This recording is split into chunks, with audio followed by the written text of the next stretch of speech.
भोला जाले बाजार, भोला जाले बाजार, बोला बोला ये गौरा काले वो।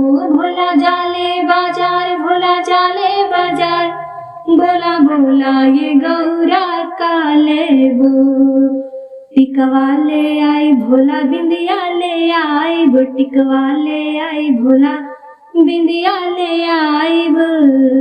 अरे सिंदूरा ले आई मंगिया के सिंगार, बोला बोला ये गौरा काले वो।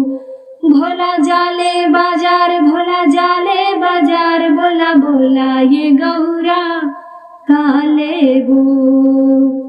चूड़िया ले आई भोला लहठी ले आई वो, चूड़िया ले आई भोला लहठी ले आई वो। अरे मेहंदिया ले आई हथेली के सिंगार, बोला बोला ये गौरा काले वो। अरे मेहंदी ले आई हथेली के सिंगार, बोला बोला ये गौरा काले वो। भोला जाले बाजार, भोला जाले बाजार, बोला बोला ये गौरा काले वो।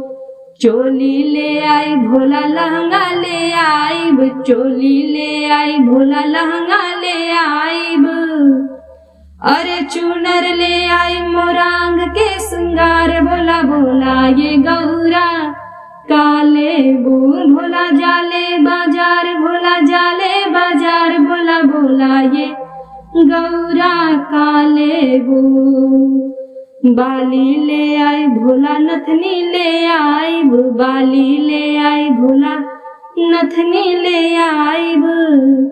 अरे हरवा ले आई गरवा के सिंगार, बोला बोला ये गौरा काले वो। भोला जाले बाजार, भोला जाले बाजार, बोला बोला ये गौरा काले वो।